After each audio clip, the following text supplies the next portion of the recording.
আজ আমরা দশম শ্রেণীর একটি অধ্যায় 15 নম্বর অধ্যায় নিয়ে আলোচনা করব। সেটা হচ্ছে বৃত্তের স্পর্শক সংক্রান্ত উপপাদ্য, পেজ নাম্বার 208, অধ্যায় 15। বৃত্তের স্পর্শক কি? স্পর্শক বলতে গেলে বোঝায় বৃত্তের পরিধিতে কোনো একটা বিন্দুতে, বৃত্তের ভেতরে নয় বাইরে কোনো একটা বিন্দুতে যদি তুমি একটা রেখাংশ অঙ্কন করো, তাহলে নির্দিষ্ট বলবো না, একটা বিন্দুতে স্পর্শ করবে, সেই বিন্দুতে তোমার যেটা উৎপন্ন হচ্ছে এটাকে বৃত্তের স্পর্শক বলা হচ্ছে। বৃত্তের ক্ষেত্রে এই রেখাংশটাকে স্পর্শক, কখনোই বৃত্তের ভেতরে স্পর্শ করবে না। এটা এরকমভাবে করা যেতে পারে, এটা যে কোনো বিন্দুতে এরকমভাবে ওপরে বা সাইডে যে কোনোভাবেই করা যেতে পারে। একটা বিন্দুতে কেবলমাত্র কিন্তু স্পর্শ করবে, দেখে মনে হতে পারে অনেক কটা বিন্দুতে স্পর্শ করছে, কিন্তু তা নয়, একটা পার্টিকুলার বিন্দুতেই স্পর্শ করবে। আমার যেটা আজকে প্রয়োজনীয় বা আলোচ্য বিষয় সেটা হলো বৃত্তের, আজকে একটা প্রমাণ করব উপপাদ্য। উপপাদ্যটা দেখে নাও। যে উপপাদ্যটা আমরা প্রমাণ করব সেই উপপাদ্যটা হলো বৃত্তের কোনো বিন্দুতে, প্রমাণ করো বলেই লিখলাম আমি, প্রমাণ করো বৃত্তের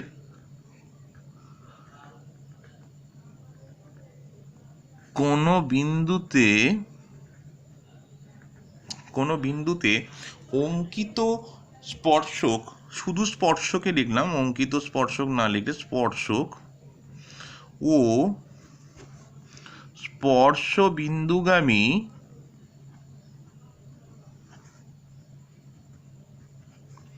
ব্যাসার্ধ পরস্পর লম্ব। কিরমভাবে দেখে নাও। এখানে যে স্পর্শবিন্দুগামী ব্যাসার্ধ এঁকেছি, এখান থেকে স্পর্শকের থেকে স্পর্শবিন্দুগামী ব্যাসার্ধ যদি স্পর্শ থেকে তুমি দাগ টানো, তাহলে দেখা যাবে এটা লম্ব। অর্থাৎ এটা ধরো আমি দিলাম ও, এটা ধরো দিলাম পি কিউ, তাহলে পি কিউর ওপরে এটা ধরো ও আর লম্ব।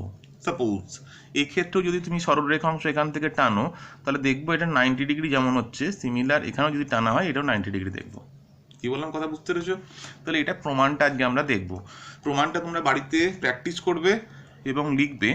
আমি একটা যে কোনো মাপের রেখা, একটা বৃত্ত অঙ্কন করি। প্রথমে হলো একটা বৃত্ত এঁকেছি, বৃত্তটা আঁকার পর স্পর্শকটা নিচের দিকে আঁকি, তাহলে করতে সুবিধা হবে বা বুঝতে সুবিধা হবে। একটা স্পর্শক তোমার এঁকে নিলাম, এখান থেকে এই সরলরেখার উপর এই বিন্দু থেকে যেটা টানছি সেটা হচ্ছে দেখো লম্ব। হলো, এর একটা নাম দিয়ে দিই। এটা হচ্ছে তোমার স্পর্শকটার নাম দিলাম এবি, এটা হচ্ছে তোমার ও, আর স্পর্শকটার নাম দিয়ে দিলাম তোমার পি। তোমাদের টেক্সট বুকের নাম অনুসারে নাম দিলাম যাতে তোমাদের বুঝতে সুবিধা হয়। কেমন? এবার আমি এটা প্রমাণটা করতে শুরু করব। প্রথমে লিখতে হয় প্রদত্ত। ধরি ও কেন্দ্রীয়, দেখো নিজের মতো লিখবে, এটা যেটা প্রদত্ত বলতে গেলে যেটা বিষয়টা দেয়া আছে, প্রাথমিক যেটা লিখেছো সেটা লিখতে হয়। কেমন? ও কেন্দ্রীয় বৃত্তের পি বিন্দুতে,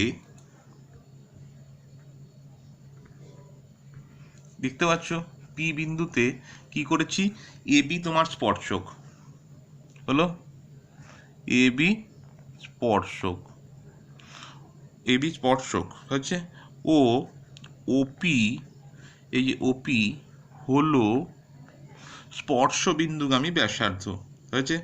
লিখতে পারি ওপি হলো স্পর্শবিন্দুগামী ব্যাসার্ধ বা পি বিন্দুগামী ব্যাসার্ধ লিখলেও হবে। পি বিন্দুগামী বা স্পর্শ বিন্দুগামী ব্যাসার্ধ হয়ে গেল। এটা প্রাথমিক, এটা লেখার পর আমাকে প্রামাণ্য বলে লিখতে হয়। হয়েছে? কি প্রমাণ করতে হবে? বলতে হবে এটা লম্ব প্রমাণ করতে হবে। তাহলে আমি এইটা লিখলেই হবে, ওপি লম্ব এবি, এটা প্রুভ করে দিলেই হবে। এখানে একটা অঙ্কনের প্রয়োজন আছে। কিসের প্রয়োজন আছে? অঙ্কন। ছবিটা কিন্তু সবসময় ভালোভাবে দেখবে এবং এটা লিখে আমাকে পরবর্তীতে তোমরা না দেখে করে আমাকে হোয়াটসঅ্যাপে পাঠাবে। এখানে ও বিন্দু থেকে এ বি এর উপর একটা বহিস্থ একটা বিন্দু নিয়ে আমি সরলরেখা টানছি, যে কোনো একটা বাইরের বিন্দু নিয়ে, এটা বাইরের বিন্দু নিয়ে টানলাম, টেনেছি। এখানে একটা বিন্দুতে দেখো তোমার পরিধিতে একটা বিন্দুতে ছেদ করেছে, এই একটা বিন্দু নিয়েছি, এই বিন্দুটা বহিস্থ বিন্দু কিউ নিলাম, আর এই বিন্দুটা যে ছেদ করেছে এখানটায় আর লিখলাম, হলো। এবার এটা আমাকে দেখো, এটা অঙ্কনটা কি করলাম, অঙ্কন দেখো একটা বহিস্থ বিন্দু নিয়েছি, তার আমি দেখি স্পর্শক এ বি এর উপর এ বি এর উপর কি করব, এটা এ বি এর উপর যে কোনো একটি বিন্দু কি নিয়েছি,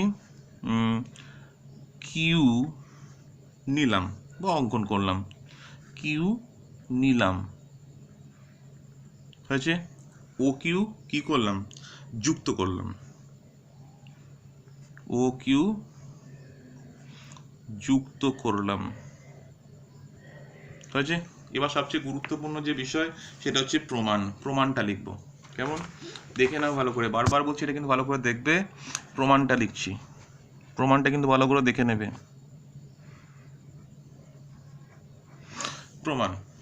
প্রমাণটা আমাকে ওখানে লম্বটা প্রমাণ করতে হবে। দেখো এই স্পর্শক যেটা অঙ্কন করেছি এ বি এর উপর পি বিন্দু ছাড়া বাইরে অবস্থিত, বৃত্তের বাইরে অবস্থিত যে কোনো বিন্দু যদি নেওয়া হয়, কি বললাম, তাহলে দেখো এ বি স্পর্শকে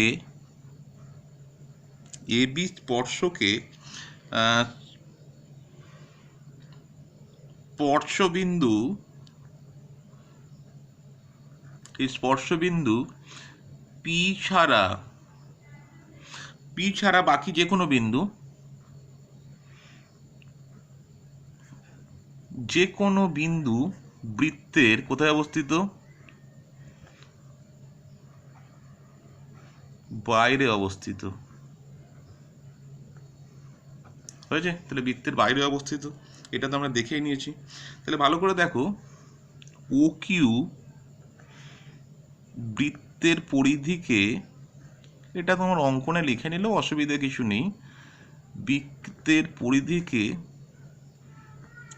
আর বিন্দুতে কি করেছে বাবা, ছেদ করেছে, হয়েছে, ওকে, ছেদ করেছে। তাহলে আমি এটা লিখতে পারি, ভালো করে একটু চোখে দেখে নাও, যে ও আর, দেখতে পাচ্ছ ও আর লেস দ্যান ও কিউ, হবে কি হবে না, স্বাভাবিকভাবে দেখতে পাচ্ছি ও কিউ তোমার ও আরের থেকে বড়, কারণ ও আর থেকে বাড়িয়ে এটা করা হয়েছে। আবার এটা লিখতে পারি, এটা লিখতে পারি কিনা দেখো, আবার ও আর সমান ওপি লিখতে পারি না, এইটা সমান এটা, একই বৃত্তের কি লিখবো, একই বৃত্তের ব্যাসার্ধ, হয়েছে, একই বৃত্তের ব্যাসার্ধ। তাহলে আবার আমি এটা লিখতে পারি, চোখ বন্ধ করে দেখো, তাহলে ওপি লেস দেন ও কিউ, কারণ ও আর সমান ওপি, ও আর এর জায়গায় এখানে বসালে ওপি সমান ও কিউ, ওকে। তাহলে এখানে লিখি অতএব না, যেহেতু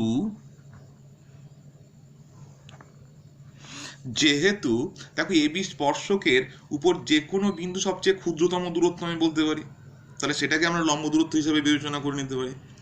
তাহলে এ কিউ তোমার হচ্ছে এমন একটা বিন্দু, সেটা তোমার বৃত্তের সবসময় বাইরে অবস্থিত হবে, সেটা কিন্তু অনেক দূর, তাই না। তা আমি লিখতে পারি, যেহেতু কিউ বিন্দু এ বি স্পর্শকের উপর যে কোনো একটি বিন্দু